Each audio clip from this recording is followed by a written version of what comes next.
So it's been about a year since I watched the Invincible series on Prime, and I did enjoy it, and I have been enjoying season 3 very thoroughly as well. With season 7, I mean, no, fuck, episode 7, sorry, probably being the best episode by far, like, easily. I might even rewatch that shit soon, but besides the point, I also decided to read some of the comics as well. I'm probably going to read the full thing at some point, and I figured why not compare some of the changes they made, because there are a few things they did change specifically for the show from the comics. So yeah, that's what we're going to do today. By the way, apologies for the camera shaking. There's not enough room for the fucking stand here, otherwise, yeah, it'd just be awkward. So, yeah. I'm not gonna do this. So, I'm pretty much gonna do this every time. Like, I'm probably gonna do 1, 2, and 3 the seasons, compare like what they did in the comics and what they did in the show when those seasons finish. So, and also when I get to the. So, probably like a month or so from now. Yeah, like probably 3 months from now, I'll have done these videos for season 2 and 3.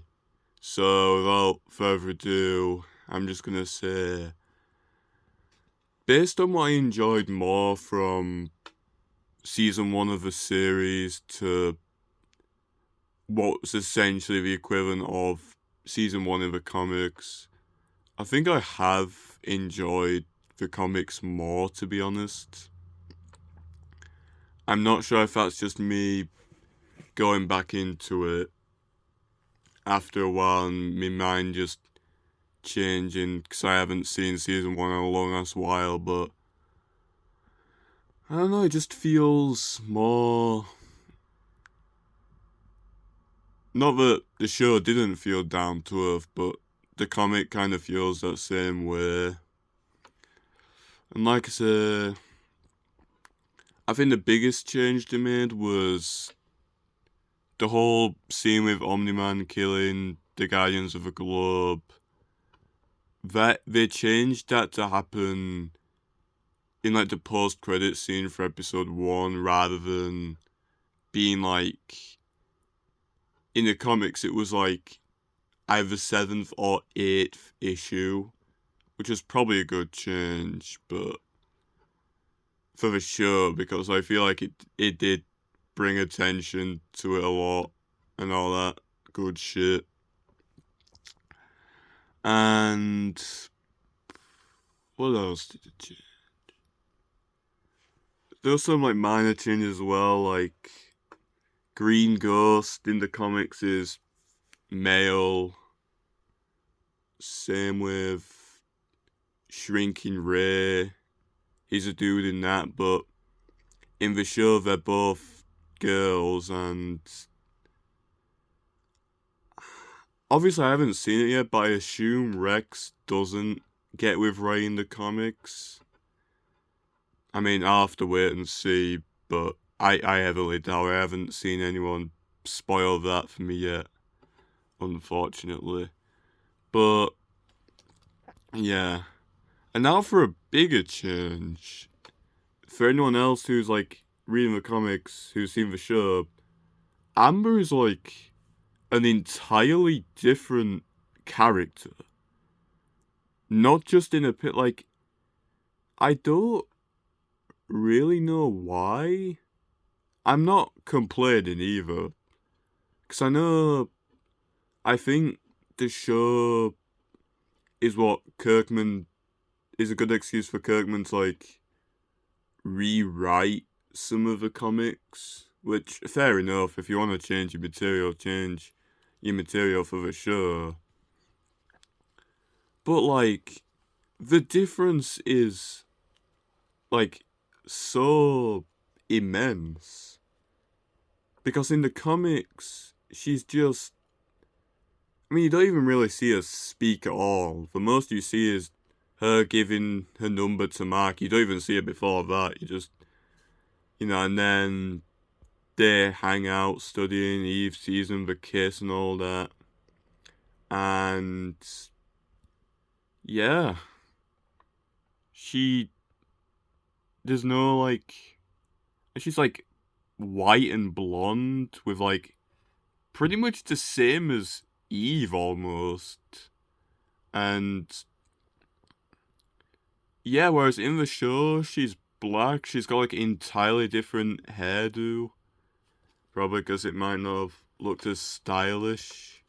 And she's, like, more of, like, a sassy, won't take no bullshit type of character, whereas her comic counterpart is just not that at all. Like, she's probably more of an airhead, if anything. Which, like, gets me curious, because I know, an obvious spoiler alert, later in the series, I think, in the comic series, there's a small part where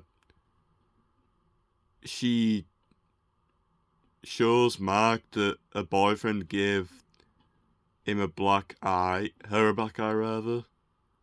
And like, I don't think Show Amber would be the type of character to take that, really. I don't know. It's probably the most interesting change in my opinion, because it's just like an entirely different character, as I said, but aside from that, there's not really that much else, I think. Like, you have scenes of... like, obviously, I think Mark getting his powers revealed, or at least William realizing that he's invincible, I think that happened, or at least it feels like it happens a lot sooner in the comics than it did in the show. And like I said, there's no Amber there to get pissed at him for not getting help, even though she do. I don't know. That's a debate for another day, and by another day I probably mean no day, because I don't want to talk about that shit again. Also, William, he is still gay, I think, but it's like, I think it's one of those things where it's like less obvious at first in the comics, and then it like gets revealed or something. Whereas in the show, you can just tell. No offense, I'm not, but you know what I mean.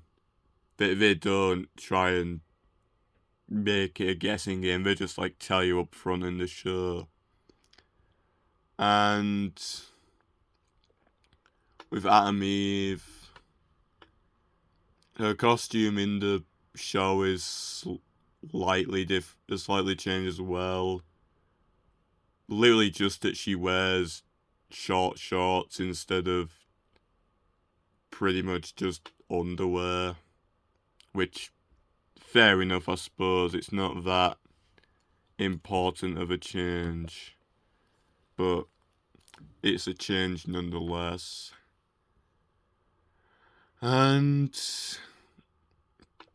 like I said, there's a couple of, and that's pretty much it for the main changes I noticed from the comics. Like, you do get a few extra, like, for example, Immortal going to fight Omni-Man. Omni-Man's just finished saving people from a roller coaster that got fucked up or something, rather than, like, I believe fighting a kaiju, which was in the show.